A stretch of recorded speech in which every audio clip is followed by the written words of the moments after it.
Hello, thank you for joining us for another edition of Newsline. I am Jennifer Igwe. It's a pleasure to have you every Sunday. Now, some babies are born with conditions that may be as a result of genetic or non-genetic factors. It is usually a nightmare for parents, and many dread such conditions. For the Danjumas in Nasarawa State, whose baby was born with congenital disorder and associated disabilities, life has not been easy. Our reporter following the story has an update on their plight. Then, cleft lip and cleft palate are common birth defects. Most people with the condition face social rejection, stigma, and are even neglected due to lack of education and the appropriate information on treatment options that can make the child and even adults with such defects live healthy and normal lives. Are you aware that treatment of cleft is free in Nigeria? Yes, it is. Where and how? Stay tuned for details on this. And we have festivals on our lineup that project some of our rich cultures. Have you heard of the Kabawa River Festival in Benin Kebbi? What of the unique boat craft of the Bayelsa people? Great features you shouldn't miss. Plus, why Atlanta City Council in the United States of America is setting aside October 1st to celebrate Nigeria. Gripping lineup, I dare say. But first, the news segment, and Elizabeth Omori. Can't wait for me to hand over to her. Hello, Lizzie. Jennifer, and thanks for joining us on the news segment. President Muhammadu Buhari has left Abuja for South Korea to participate in the first World Bio Summit in Seoul. The summit, jointly organized by the Republic of Korea and the World Health Organization, is looking at the future of vaccine and biohealth. Nigeria will be at the Seoul summit with 5 other African countries selected by the World Health Organization and the EU during the last EU-Africa summit in Belgium. Also expected to feature at the World Bio Summit are chief executives of global vaccine and biologics companies who will share and shape ideas on the future of vaccines and biohealth. The organizers say global health security profoundly depends on innovation and development in the bio-industry. The summit is therefore part of deliberate attempts to launch international efforts on the nature of creativity and innovation required to contain any future health pandemic. President Buhari is expected to deliver Nigeria's national statement at the summit and thereafter hold bilateral talks with President Yoon Suk Yeol of the Republic of Korea. And in China, President Xi Jinping has been elected for a third 5-year term as General Secretary of the Chinese Communist Party. During the 20th Congress of the Communist Party, the Chinese president said the world needs China, just as his country cannot develop without the world, adding that after more than 40 years of persistent efforts towards reform, China has gained rapid economic development and long-term social stability. The new committee of the party has 205 members, with women making up only 5.36% of the total. Now, back home, the federal government has evacuated 542 stranded Nigerians in the United Arab Emirates. They arrived at the Nnamdi Azikiwe International Airport, Abuja, on board Max Air Sunday morning. Ilyasu Yakubu reports. The evacuees consisted of 79 males, and 460 females and 3 infants. The evacuation was coordinated by the National Emergency Management Agency, NEMA, Ministry of Foreign Affairs, Diaspora Commission, NAPTIP, and Refugee Commission. Where on arrival, the returnees were screened by the health officials, profiled by various relevant agencies, and cleared by the Nigerian Immigration Service before giving a token of $100 as transport fare by NEMA before leaving the airport. In Dubai, I worked as a waitress. So after working for 6 months, I lost my job. I got other job opportunities in other companies, but they refuse us employment visa. And the way they'll talk to you before you leave your country is very different from the one you'll meet there. The life there is very hard. Please kindly advise others that are planning to travel. Let them know that there's no place like home. You have gone out there, you have seen what is there, you have seen the condition that is there. It is not better than Nigeria, I am 100% sure of that. There is future in Nigeria. This evacuation is one out of many series of evacuations of stranded Nigerians from across the world by the federal government. In Abuja, Ilyasu Yakubu, NTA News. Indeed, there's no place like home. Nigeria's unity in diversity is an invaluable asset every Nigerian needs to guard jealously, irrespective of cultural and ethnic affiliations. This was the position of the Secretary to the Government of the Federation, Boss Mustafa, during a meeting with his kith and kin from Adamawa State under the aegis of the Huba Development Association, Abuja. Mitari Ikme tells us more.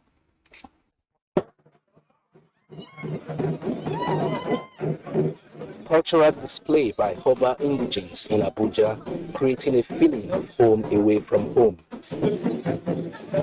We hail from Hong local government area of Adamawa State.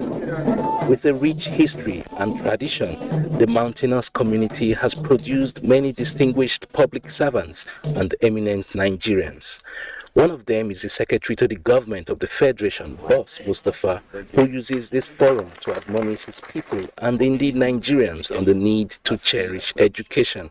And I don't want us to lose that, because this is what is keeping us where we are. And that is what is going to inform the future trajectory of our community. How many of our people are skilled? How many of our people are properly empowered for the generation of enterprise, business, and wealth? The growing influence of the Hoba Development Association Abuja is encouraging a bond with friends and associates from other cultures. I am a member of this community, and a proud one at that. The Hoba community may be a small one, but certainly a highly blessed community, full of warriors, heroes, heroines, full of personalities who are very successful in various sectors of the economy. They have also been contributing to the peace, unity, and progress of the state. Really is a community that you need to identify with them, because if the Hoba people succeed, it's Adamawa that is succeeding. To facilitate socio-economic development of its members, the Hoba Development Association is planning and mobilizing resources to build a befitting edifice in the nation's capital that will be a rallying point for its socio-cultural activities and programs. In Abuja, Mitari Ikme, NTA News. And the people of Eleme Kingdom have rolled out the drums in appreciation to President Muhammadu Buhari for conferring on their illustrious son, the Honor and Insha X, His Royal Highness King Apollos II, with the prestigious honor of Officer of the Republic, Federal Republic OFR. Ijoma Ugoke reports that the culture and tradition of Eleme took center stage in recognition of his achievements that resulted in the unprecedented feats. That royal entrance of King Apollos II, accompanied by the Nigerian Council of Chiefs to the King's Court, set the tone for the celebration. The elected king, who could not hold back his joy for the honor done him, danced to the tune of the popular Buga song.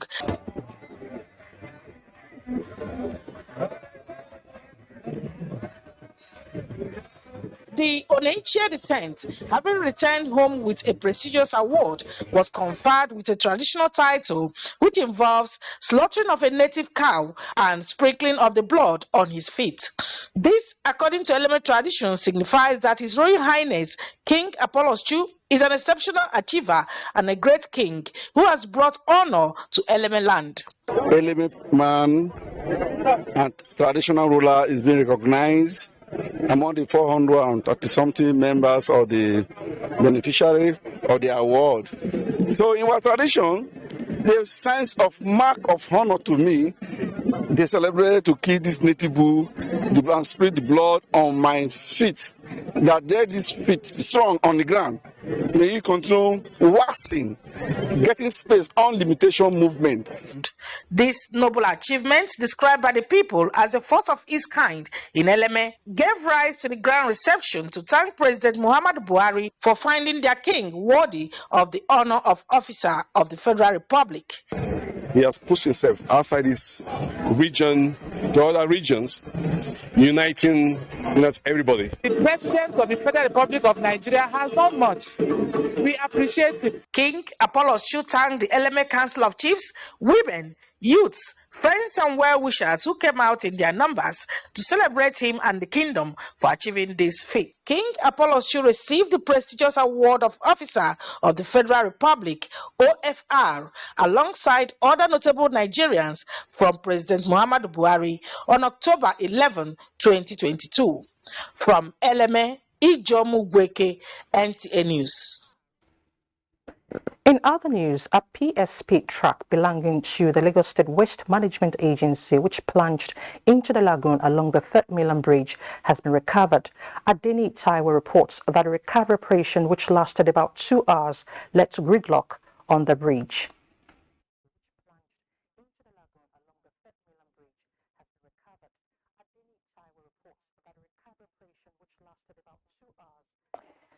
That report will come subsequently. Presidential candidate of the All Progressives Congress, APC, Bola Ahmed Tinubu, has pledged to work vigorously towards reviving the industrial fortunes of Kano. This was at a dinner in his honor organized by the Kano business community. Abdullahi Mustafa has more. Part of the country,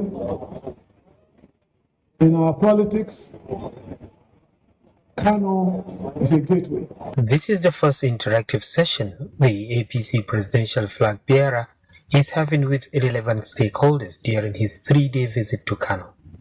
It is preparatory to a mega rally coming up at a later date.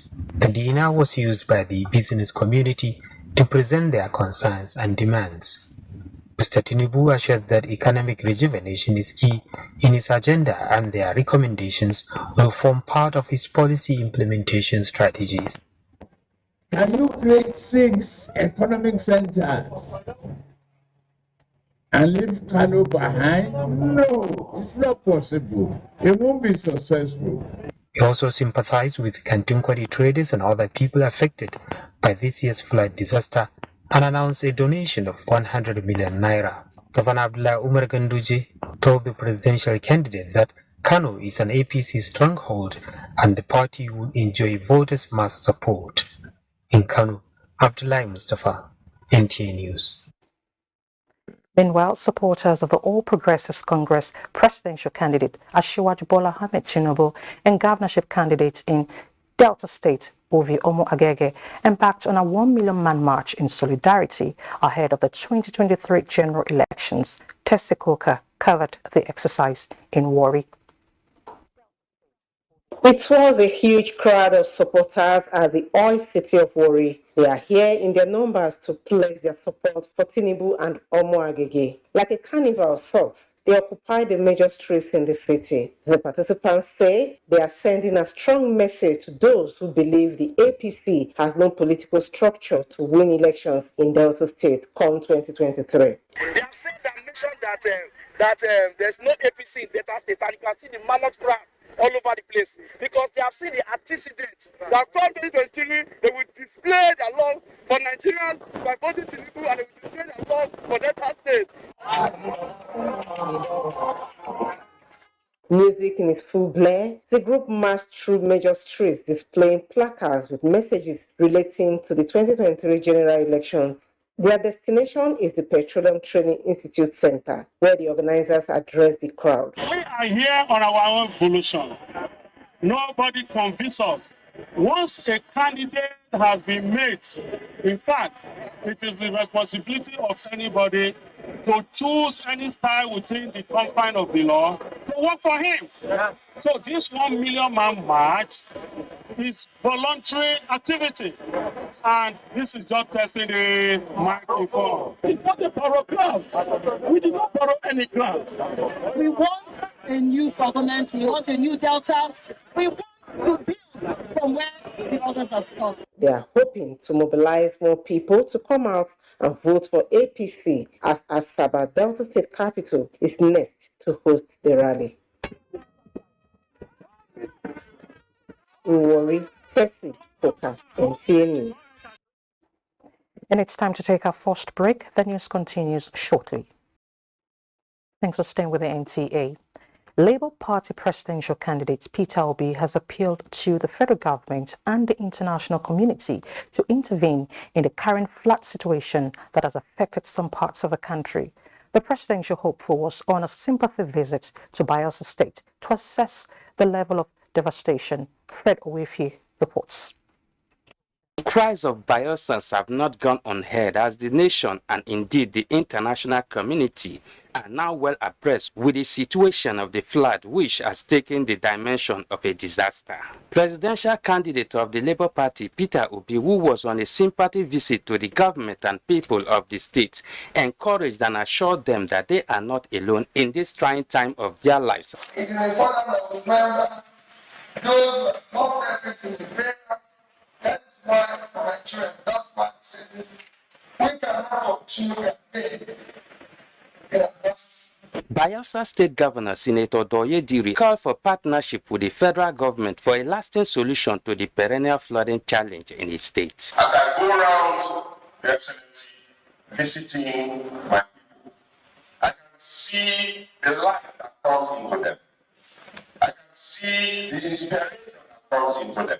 At the Osbo Lake Internal Displaced Persons Camp, flood victims were elated to see the presidential candidate of the Labour Party, Peter Obi, in company of the state governor to sympathize with them.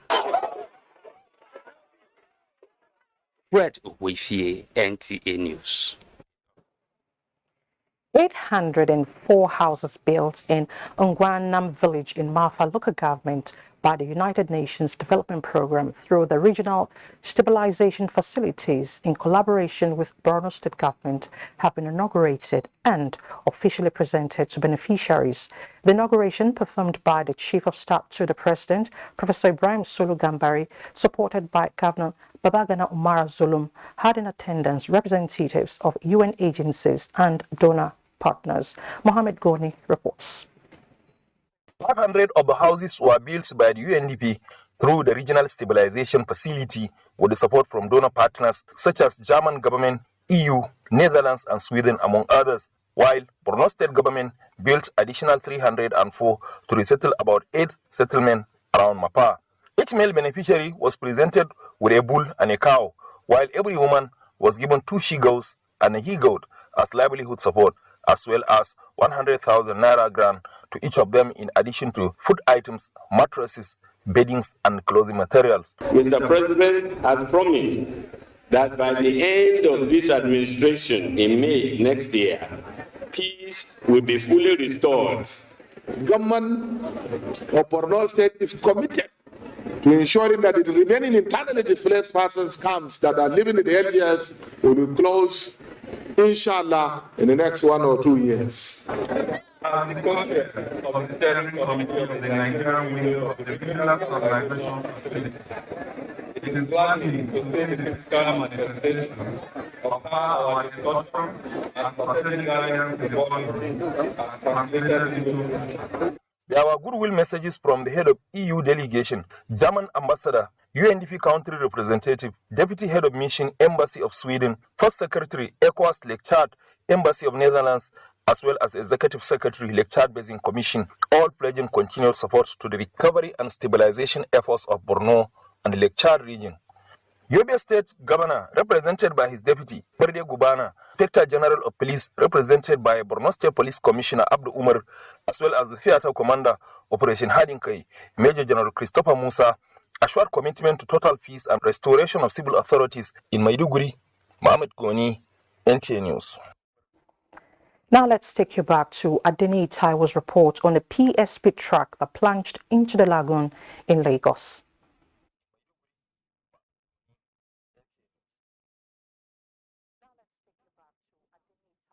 Taiwo's report on the PSP emergency operation involving Lagos State Waterways Agency, FRSC, and LASTMA, with Lagos State Emergency Management Agency, LASEMA, in the lead. The PSP truck had plunged into the lagoon on October 19 after losing 2 of its tires, taking along with it 2 men who have been rescued. The arrival of this heavy-duty crane, along with other equipment, set the ball in motion for the recovery operation that involved 7 patrol boats and divers.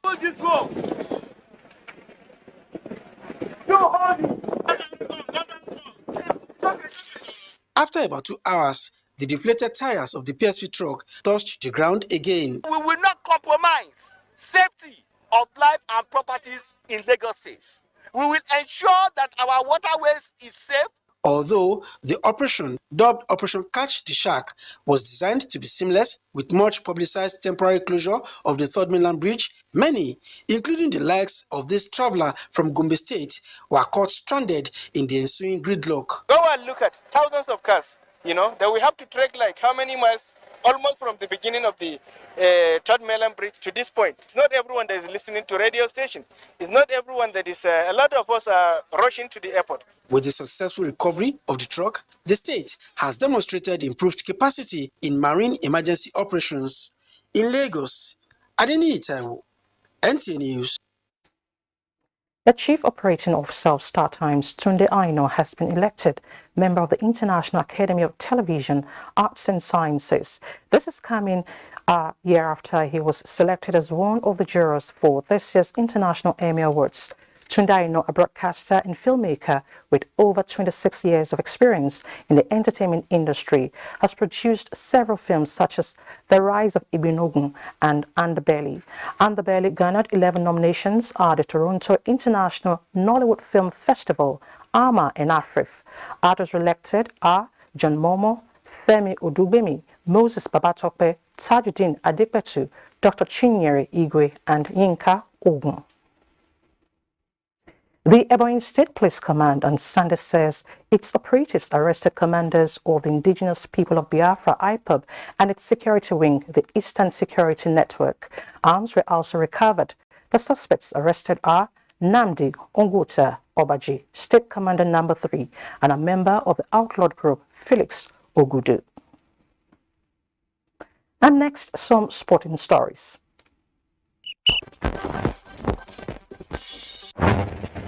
More than 100 boarding athletes drawn from different parts of the country participated in a 2-day talent hunt program tagged Show What You've Got at the Moshood Abiola National Stadium, Abuja.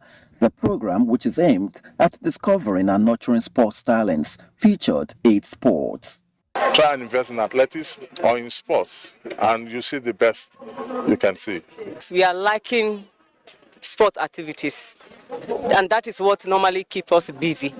So if we can be able to be getting more sponsors like this, we'll be grateful. In the meantime, Nigeria's under-17 women's football team, the Flamingos, have begun training ahead of Wednesday's semi-final encounter with Colombia at the 2022 FIFA Under-17 Women's World Cup. The coach Bankole Olowokere-led side, who arrived at the Indian city of Goa on Saturday, are now intensifying preparations as they bid to make an unprecedented appearance in the tournament's final. Nigeria overcame USA on penalties to book a semi-final ticket, with Colombia edging out one of Africa's representatives, Tanzania. Elsewhere, Arsenal are still holding on to the top spot in the Premier League, despite a 1-0 draw with Southampton on Sunday. In other results, Aston Villa thrashed Brentford 4-0. Leicester City recorded a win of the same margin over Wolverhampton Wanderers, with Tottenham Hotspur losing 1-2 at home to Newcastle United. And finally, Nigeria's Taiwo Awoniyi says his goal against Liverpool will remain an indelible memory for him, the striker who joined the Merseyside. Thank you, Buddy, for the updates. Now let's take a look at the weather picture for tomorrow, Monday. Welcome. My name is Joyce Ogunleye with the weather forecast. The dryness being experienced over the north is expected to gradually affect the central region. And so we expect sunny and hazy atmosphere to persist across the northern region, with prospects of overnight into an early morning thunderstorms over parts of Taraba State. And this should also extend to parts of Benue, Nasarawa and Kogi State. But down south, we expect morning thunderstorms over the inland areas of the south and parts of the coastal belt. But by late afternoon hours, we expect more coverage of thunderstorms over most cities within the southern region, including some parts of the Mambila Plateau, and with slim prospects over the Federal Capital Territory and parts of Kogi and Benue State. Up next is the air quality forecast. Please join us again. Thank you for watching.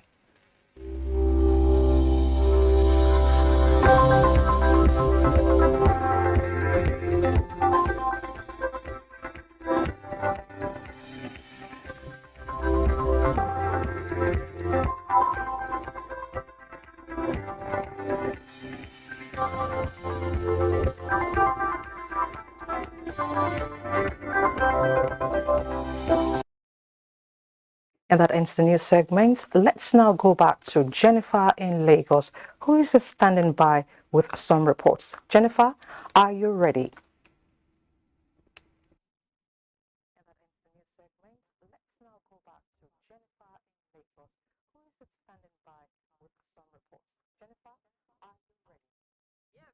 Of course, we are ready. And you won't believe how I was praying that the weather forecast, they won't mention anything about rains because we don't need more rainfall now. Down for Newsline proper, we're starting with a story titled Reinventing Old Age. And I'm sure you're aware of a fashion trend in town. I mean, young people dyeing their hair in different colors. Now, Annie Daniels thought it was only for the younger generation until she came across a 70-year-old grandma who flaunts her dyed hair. You want to know why? Then let's listen to Annie. Even in old age, they still remember the lyrics of these songs and their dance steps on point. Why won't they make the best of the day? With average age of a Nigerian put at 45. I've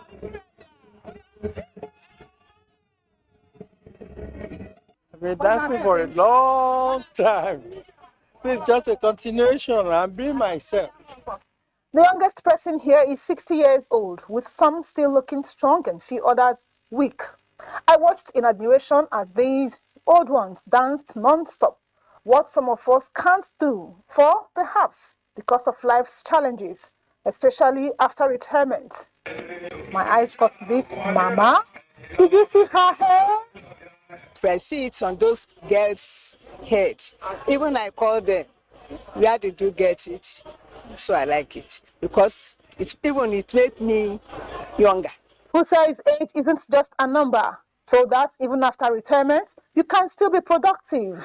I do poultry in a small way in my garden, and I have some dogs that I nurture. This respondent makes a case for the weak ones amongst them. Some children, they believe in their own. They don't believe in their parents. So what can you do for that? There is a quick answer to that. It's believed that the government-sponsored old people will do a better job. The older adults are learning, taking up an instrument. The older adults that are even learning new languages. The older adults that are putting their hands together to learn crafts. These Nigerians object to taking old persons away from their homes. The people's homes, the people are homeless. Yes, I don't like that one. Because they can't treat you as you want. An adult that's not been that's alone in the house, that needs to take medication and has forgotten she needs to take medication. But in the care home, that doesn't happen. The people will make sure that, Mama, now it's time for you to take your medication. So they get the care they need. Whatever your take is, old age in good health is beautiful. After all, like they say, old age is not a death sentence. So let's help them reinvent their age.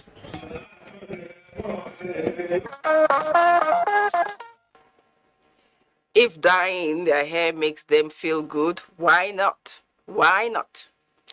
Now, it was an atmosphere full of suspense, show of bravery, discipline, obsession for culture, and above all, dexterity at this year's Wasan Ruwa, an annual canoeing festival. It is also part of other sports staged by the Kabawa clan residing in Benin Kebbi, the Kebbi state capital. Ibrahim Dan Hamidu takes it from here. Hair-raising scenes like these are the main attraction in this year's festival, well attended by the kith and kin of the Kabawa clan amidst pomp.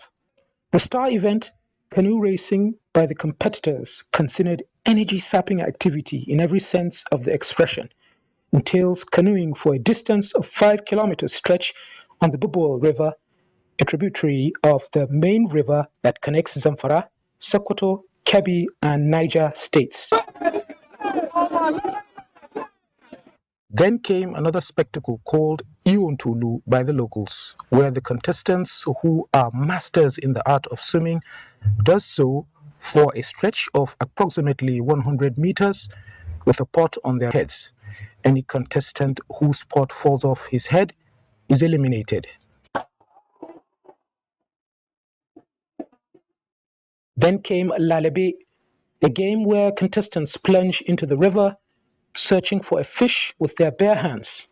The first to make a catch is considered the winner, instantly attracting clappings and hailings by the spectators. Shaku, a game where the contestants stay underwater for as long as a contestant can endure, is another spectacle. The last of the contestants to come up is considered the winner.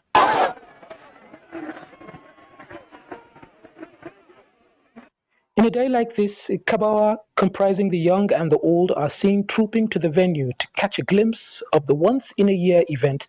Umaru Magajin Umaru speaks on the Kabawa clan and history of the festival. We have Kabawa that are fishermen and Kabawa that are farmers. These games by the riverside are old, dating back to the time of our grandparents when they were only into canoe racing. But as you can see today, different kinds of games have been introduced. For the locals and visitors alike, the fun that comes with the spectacle is simply electrifying. We live by the riverside, tributary of River Rima, throughout there. And our people are used to living by the water games and so on. So what we are trying to do is what we covet from Argungu Fishing Festival and other communities that have rivers. We introduce many more things in future, inshallah. So I feel highly impressed because I always say the existence of any people is on the basis of their culture.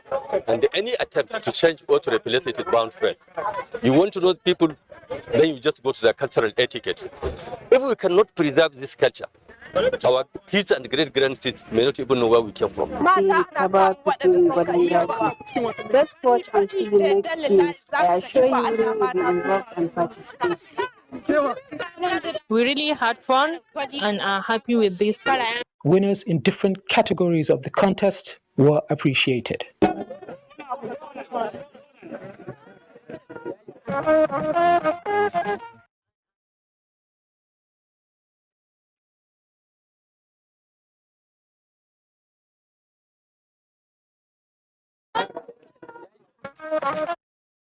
Tradition. Very interesting. They have no certificates of formal or of higher formal education to flaunt, but the skills and craft they have acquired in 7 years of apprenticeship in boat building have made them responsible citizens contributing to the economy of the nation. Oxbow Lake, a relaxation area in the Bayelsa state capital, Yenagoa, is gradually adding to the boat building industry, and it is driven by activities and initiatives of young men in the area. Anya Prezi will give us an insight. Man, according to sociologists, is a product of his environment, which he intends influences. This sociological postulation finds credence in the occupational patterns of people in certain environments. Bayelsa State in particular, known for its predominantly aquatic environment, has as citizens build their occupations around the rivers and things connected to the maritime domain. For instance, canoes and boats are marine crafts required by the people to explore their maritime environment. These has naturally predisposed canoe carving and boat building as a lucrative occupation in Bayelsa State, particularly as most riverside communities can only be accessed by water and fishing remains the major occupation of the people. NTA News crew was at Oxbow Lake and observed that a boat building industry is emerging at that flank of the capital city. Those at the forefront of this emerging industry are young men who did not have the privilege of formal training on boat building but acquired the skills through apprenticeship. A man called Odoza is my master for this boat building. Through him I get the skill. Like how many years did you work on that? 6 to 7 years. It's over 5 years now. I started work on my own. This one is inboard. This skill, NIB, you must start with person. So myself too, I started with person before I got the skills. If they know how to work, once they learn to how to do this work, when you're not doing the work well, you will see better money and you will enjoy the work. But the work, somehow they hard though. So you are not seeing now, we are doing the electrical work. I'm doing surface conduit. I like household services, conduit and the surface conduit. We have all those things. They are the same electrical. These boat builders say they can take their craft to the next level. I get the talent. If the money is there, if somebody can sponsor me, I can do this thing. I can take it to the next level to make it more beautiful and nice. Those love boat Bayelsa State has been using, we can do it in our own way. As you are building boats, if your hand is not that much enough in the financial aspect, then you need government to help you. And this is the first time I have ever seen NTA coming out to interview even boat builders. The reality of the emerging boat building industry at Oxbow Lake and other parts of Bayelsa is a confirmation and affirmation of the raw talents that abound in the state, waiting to be developed and harnessed in the maritime sector of the economy of the state and Nigeria at large.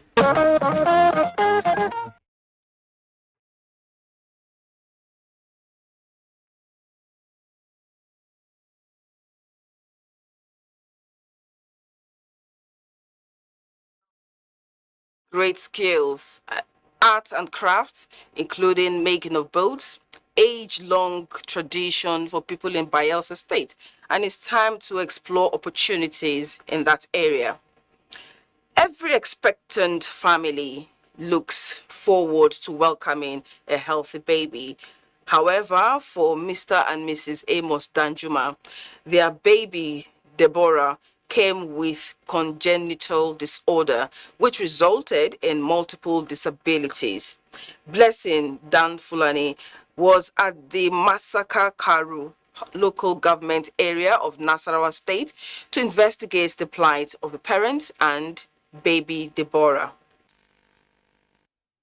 Mr. and Mrs. Amos Anjima were looking forward to welcoming a baby girl with excitement after 3 boys. However, their joy was short-lived as their baby was born with multiple disabilities of jointed fingers with no toes. As at the time NTA news crew visited the family in Masaka where they reside, Mr. Amos, who works with Abuja Electricity Distribution Company as a cleaner, had already gone to work. According to the mother, Mrs. Kezia Amos, her family and that of her husband have no history of congenital disorder. When I'm pregnant, I'm taking my drugs and I go to antenatal and I go scan. Then they scan, then I tell me that no problem. My baby, she's fine. She further explained that baby Deborah had already undergone 2 corrective surgeries where the legs and one hand were partially corrected at Federal Medical Center Kefi, but they could not continue due to financial constraints. Before, when I never born this girl, I'm selling firewood. When we can start this process, money not come there for her now. I need help for money so that we can take care of her and carry her, go finish the remain surgery. Now she's at the age of maybe trying to start walking, but she cannot walk. She's still crawl. The only thing we pray for help. So since then, the dad and the mom have tried their best. NTA News crew also visited Masaka Primary Health Care where baby Deborah was born on the 21st of February 2021. There are times situations like this happens that medically we can't really explain, but then we think we suspect it to be congenital malformation. That is from when the baby was formed, there was a problem with the chromosomes. Meanwhile, a medical expert explains possible causes of congenital disorder. I actually saw that there are features of syndactyly because the fingers are joined together. These things can occur under varieties of causes. It's better that the pregnant woman should attend antenatal care adequately because antenatal care is a preventive public health tool that really should ensure that a healthy mother gives birth to a healthy baby. The medical expert says there is hope for baby Deborah as her case can be corrected through plastic surgery. For any financial support for baby Deborah, kindly contact News Department, NTA Headquarters, Area 11, Gorki, Abuja.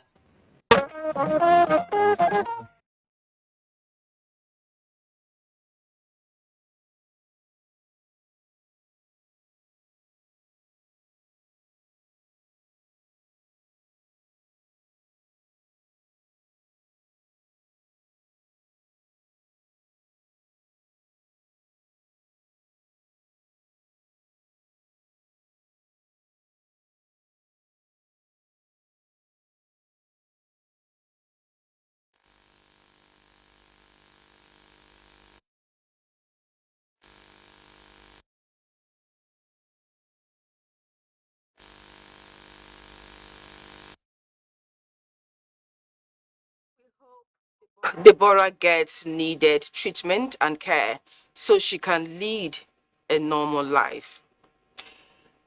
Now, the feeling of love, devotion, and sense of attachment to one's country can be regarded as patriotism.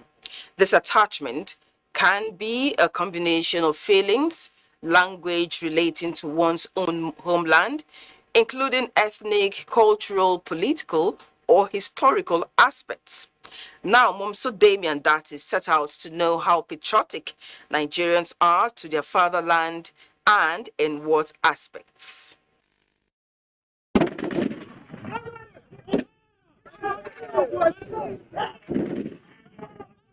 There are Nigerians willing to pay the ultimate price for the country, while some others are indifferent. I don't want to say it's not worth dying for because it's patriotic to die for one's country, but I feel like no matter the amount of sacrifice I will sacrifice or another person will sacrifice, it might not be even noticeable. Looking at the things happening now in Nigeria, everything, the cost of things and everything, Nigeria is no.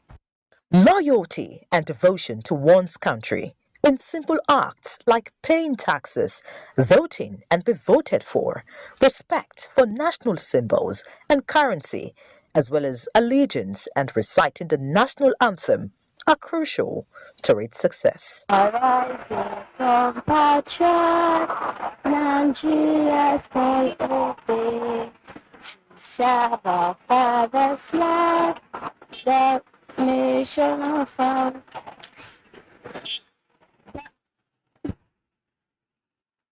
I call obey to serve my country. Let me come again. I pledge to Nigeria, my country, to be faithful, loyal, and honest, to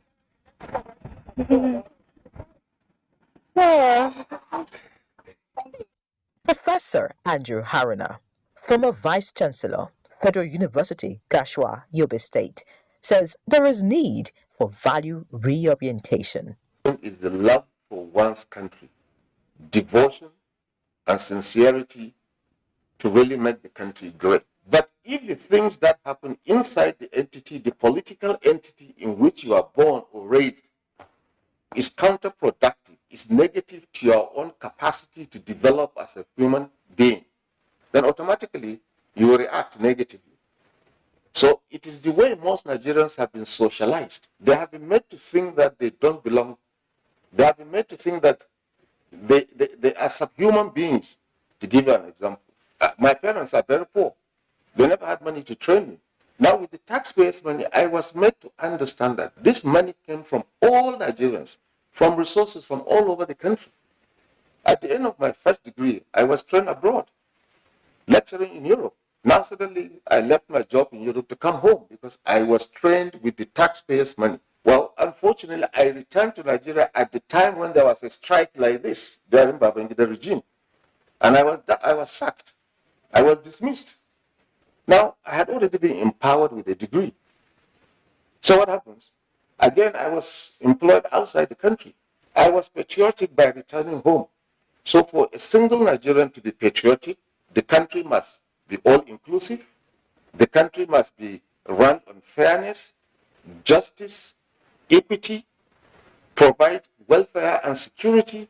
Then the citizens will feel we have a stake so that these values should not be eroded. Despite the odds, and no matter how far or wide one travels, there can only be one country to proudly call your own.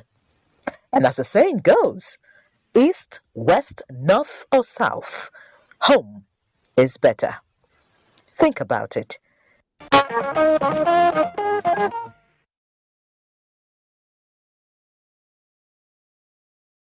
It's crucial to know that spirit of patriotism can unite and grow a nation. Very important. We'll take a break now. Newsline continues shortly.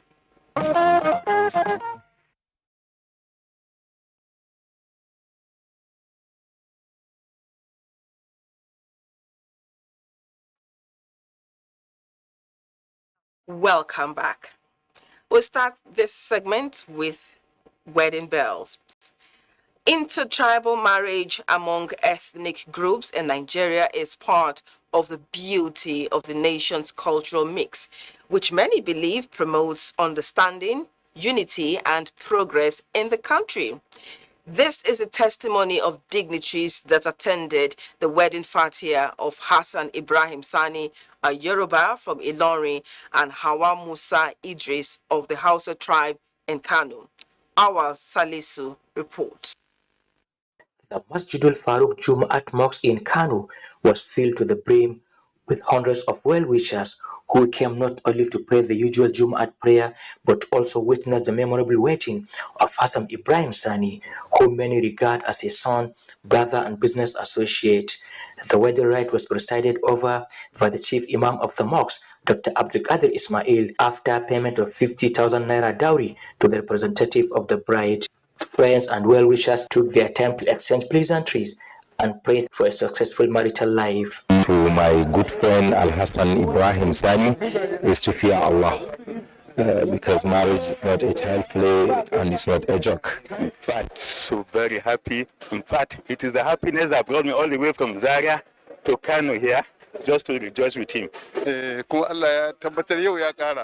want more of this marriage so that we will have unity in this country.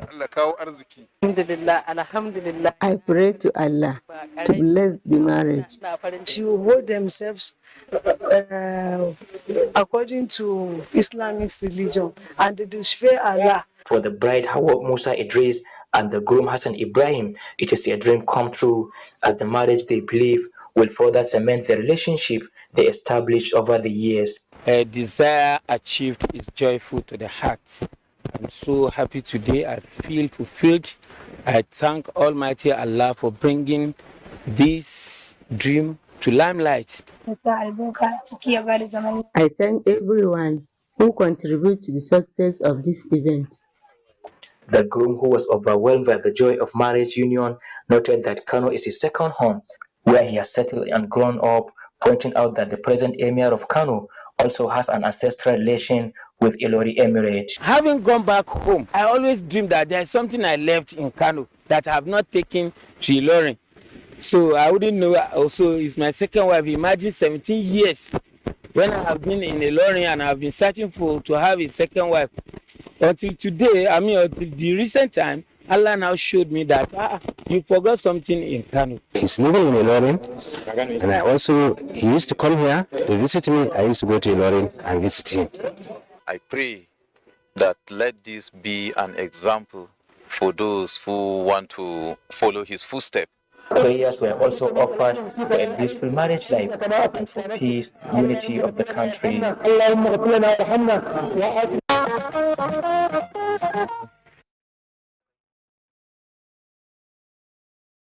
May their marriage be filled with joy and happiness. We wish them the very best. From one celebration to another. Without formal secondary school education, he excelled as a chartered accountant and rose through the ranks in the civil service to retire as director of finance. Remarkable. It has been a tale of possibilities for former director of finance of the Nigerian Television Authority, Wale Iledare. Now, the story is not that of retirement, but the grace of 70. Ngozi Teknikio joined his family and friends as they celebrated in grand style the 70th birthday of a man they describe as an achiever and a go-getter.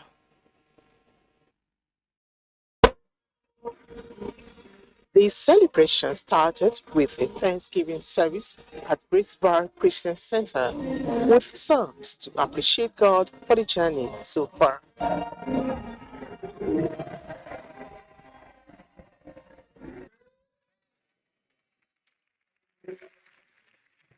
For Pawale, this celebration goes beyond witnessing 7 decades, but also serves as an opportunity to take assessment of the adventurous journey of his life, which has been a clear evidence of God's mercies and grace all through. Hence, his return to say thank you to his Creator. What is memorable to me is that NTA gave me a platform to achieve my dream and to qualify as a chartered accountant. And not only that, and to rise to the peak of my career. I retired as director of finance. If not for my audacity and the grace of God, I would not have been what I am today. You know what it is, not having secondary education. After 23 years, I didn't see the 4 walls of classroom. I did my O-level, A-level, right, reading directly from textbook. My prayer is that he will live long to feel his days in good health. You know, there's a difference between living and being in good health. He will live long and in good health in Jesus' mighty name. His lifestyle. Some things are more important than money. You know, your faith in God, your salvation, your character, good name. And those are the things that we have learned from him. For family, friends, and acquaintances, Pawale Iledare is a unique personality to reckon with anytime, anywhere. Very generous man. He's always willing to add value to others. And I think NTA can testify about that. If I can be 10% of what he is to me as a father, then I think I would be a success as a father. There's a scripture in the book of Psalms that says you'll be covered with honor and splendor, and that you won't just have long life, but you would have long life that's covered in honor and splendor in Jesus' name.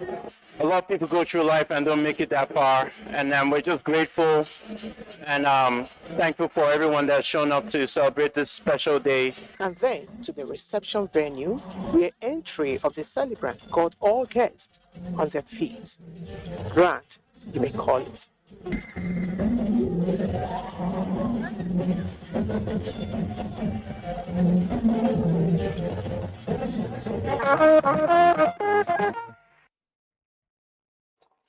Still on celebration, all may not have been heard about activities that heralded the 62nd anniversary celebration of Nigeria's independence across the world. Worthy of note is that Atlanta, Georgia, in the United States, officially recognized the 62 years of Nigeria's independence with a proclamation by the governor of Georgia and mayor of Atlanta City. This was during the October 1st celebrations by Nigerian residents in that city as they joined other compatriots globally to mark Nigeria's independence.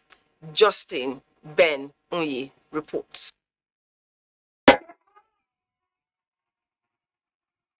So we wanted to proclaim today to be Nigeria Independence Day in the city, to recognize all of the different ways in which we have exchanged and have built a wonderful relationship. And for me personally, the immigrant communities of Atlanta are so important, both to our present and our future. The government of Georgia could not hide its appreciation to Nigerian residents in Atlanta for the productivity and other contributions the Nigerian community has added to making Atlanta a greater place. Lagos-Atlanta sister city relationship that began in 1974 was a point of reference for the Atlanta City Council President, Joe Shipman, and others as they spoke on the need to further strengthen the bilateral ties between Nigeria and the U.S. It's the 62nd anniversary of Nigeria's independence, so we are celebrating Nigerian independence. Of course, we're also celebrating the sister city relationship between Lagos and Atlanta. The Nigerian community is robust. We have so many Nigerians who live in Atlanta, doctors, lawyers, scientists, all kinds of folks. And that Lagos-Atlanta relationship was established in 1974. There's a direct flight from Atlanta to Lagos. Congratulations to Nigeria. I've got many friends there. I love Nigeria, and as a student, 16 years old, it was a Nigerian classmate of mine that grabbed me one day as I was running down the hall in the dormitory, and he said, young man, slow down. And he said to me, you could be somebody someday if you'd ever get civilized. You will know him as Emmanuel Latunde Odeko. He presented the Consulate General of Nigeria with a proclamation to recognize 62 years of Nigeria's independence. And this came with 3 government endorsements at the highest levels declaring October 1st as Nigeria's Independence Day. And these were proclamation by the governor of Georgia, proclamation by the mayor, endorsed by the president of the Atlanta City Council and 15 council members, and a resolution by the state of Georgia Senate.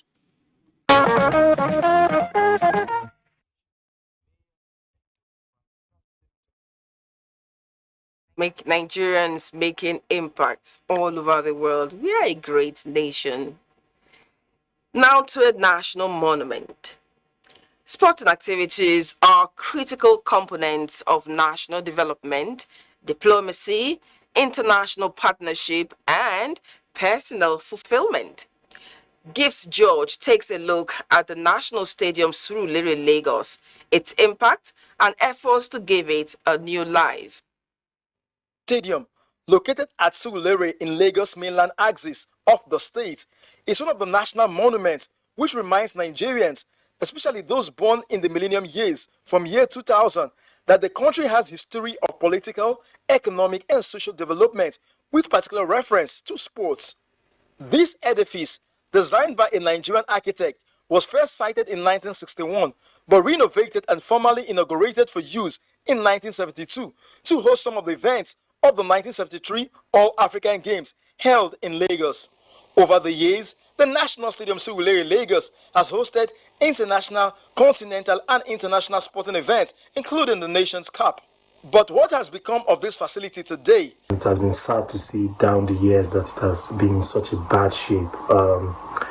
It has gone from glory to dust really down the years, and it was fresh air to hear that the Ministry of Youth and Sport had taken it upon themselves to renovate the pitch and the scoreboard. I mean, that's a big starting point. However, with renewed effort, the National Stadium may regain relevance while hoping to add value to sports development. The National Stadium Surulere Lagos is a big national edifice that is very strategic to the history of sports in Nigeria.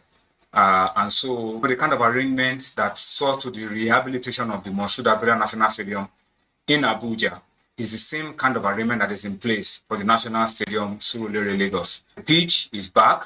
Already the electronic scoreboard is there. And then, of course, the revamping of the tracks is also ongoing.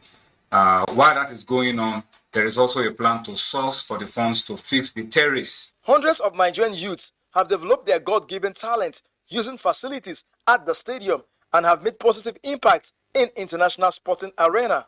And Cameroon defend for the second half, and what a strike! What an unbelievable goal from JJ Okocha! And so, parity is restored. Lagos goes berserk. Really, Lagos goes berserk. Back in the day, that stadium was really hip. The multi-purpose nature of the National Stadium in Lagos is as unifying as the sports it hosts. The important monument deserves a superb and befitting look. We'll take a befitting break. We'll be back.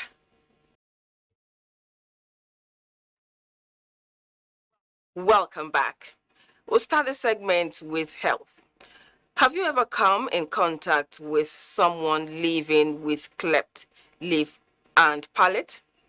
If I may ask, what was your reaction towards the person? Are you among those who see them as less human beings? Do you know there is treatment for the condition and it is free? Hingino John Adams is set to change your perception about cleft lip and palate. From cleft to smile, this is the story of these children. Just like them, 11-year-old Anthony Omori was born with cleft lip and palate. But destiny connected him with a team of smile-trained doctors at the Lagos University Teaching Hospital, LUTH, and this marked the beginning of his transformation. He underwent various surgeries for free, and here he is today with little or no traces of the scars. I feel amazing and great. A lot of people never knew he had cleft because we had to got cuts with net as the consultant advised us to do. Eunice Ajetoro and Grace Okpara are undergoing speech therapy with Anthony after their successful surgeries. The procedures and therapies are not without emotional periods. When I was mocking me now, I don't know, he look like people used to laugh at me. I don't have any friends. We like to call on stakeholders like the media to help push for awareness, help us create awareness. Nigeria has a cleft incidence yearly rate of 6,000 cleft backs yearly. And we've just done well over 32,000. Baby Beulah Ahinaje is less than 2 months old. Like Anthony, her journey from cleft to smile has started. I've seen even grandma that's underground go the surgery and I'm thanking God they are alive. Professor Mobolanle Ogunlewe is one of the talented hands behind cleft lip and palate repairs at Lagos University Teaching Hospital, Luth. They can now live their normal life. Some of the children would have been condemned. The mother too would have been having a lot of challenges. To mark the 2022 World Smile Day, these little ones engaged some of their doctors in a football match to put smiles on the faces of others. They actually did, as they emerged winners, scoring 3-0. Anthony, Eunice, Grace, and all the other children smiling victoriously are all evidence that being born with cleft lip and palate is not a curse. The condition can be corrected for free at the Lagos University Teaching Hospital, Luth.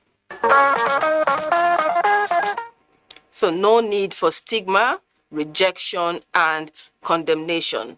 Cleft can be treated, and at the Lagos University Teaching Hospital, Luth, the treatment is free. Yes, you heard right, free. Now, the ability to make sound and practical judgment concerning issues, whether at home or in public, is what is generally described as common sense. Although applied differently by people around the globe, it is essentially the ability to function wisely. However, some have argued that the definition and what common sense is all about may not be so. Curious about what this is and how people react to provocations, our correspondent Erica Evie decided to look at angles to the argument. Ability to perceive, understand, as well as give practical judgment on some issues is what most Nigerians describe as common sense. The concept is as old as man, based on experience and wisdom. Some respondents are of the view that if people apply common sense at home, offices, on the road, as well as public places, the world will be free of rancor. Because if it's not created in you, you won't have it. No sense that is common, every sense, but as long as it gives a good result, apply your wisdom and seek the face of God also. So that is where common sense is not common, because that thing you think it's common that you know, it's not everyone that knows it. Others argue that if common sense is so common, why then do people lack it? You're supposed to do something and then you want to use your common sense, it may fail you. So you need wisdom in everything that you do. And everything we are doing, we must apply our own sense, our reasonable thinking faculty.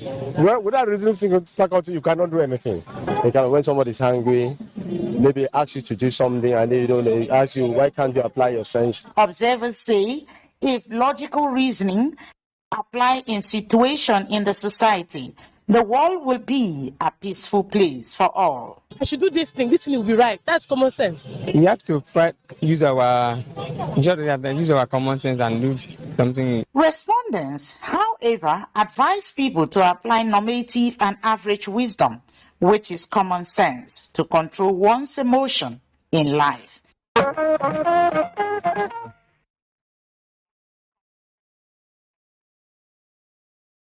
Well, common sense is not really as common as many think. We'll take a break. We'll be back. Surprise package for her birthday anniversary. Little did they know that the celebrant would not live to witness the auspicious event. Such is the story of Bridget Nwabiani, a Hiabo from Agbo, Delta State, who had a unique surprise and gift of a newly built and furnished house planned for her 70th birthday. Unfortunately, everything turned to celebration of life. Ifoma Ukafo was at the burial ceremony. When the candle that lights up our room melts down to its final thread, one can only hold on to the memory of daylight. Family members and friends of the late Bridget Nwabiani Ehiabo can only remember how she touched their lives with love and care. The deceased was laid in state in her family compound as eulogies from her well-wishers reverberate. The late Bridget Ihabo would have been elated being handed the keys of this beautiful edifice as her 70th surprise birthday gift, but it turned out to be her final resting place. A funeral mass was held in her honor at St. John the Baptist Catholic Church, Abo.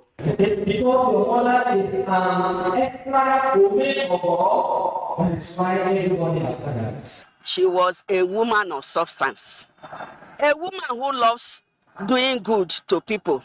The body of Bridget Ihabo was later interred at her family compound. She was buried next to her husband. She's a mother, a virtuous woman. She's accommodating and a caring person. She doesn't discriminate. She means a lot to me and the whole family. For the sympathizers, it is the usual dance of joy, but the children of the deceased seem to be dancing out their grief. Mama is the best mom on earth. She loves everyone, whether you're her child or not. So caring. Her love for God is something we'll never forget. She will call me and you can sense a sign of smile in her voice on the phone. And her first contrast is how on her day, prayers and well wishes. I came back from Lagos, packed my things because of her. I said, let me spend some time with her. But unfortunately, she has left me. The late Bridget Ihabo's generosity knew no bounds. The reason she was called a Mogo in the community, meaning a philanthropist. A grand reception was held to entertain the guests.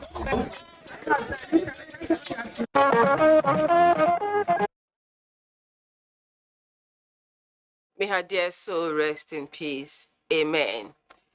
This is where we'll say our goodbyes, at least for now. Until Sunday next week, where we'll bring to you another interesting episode.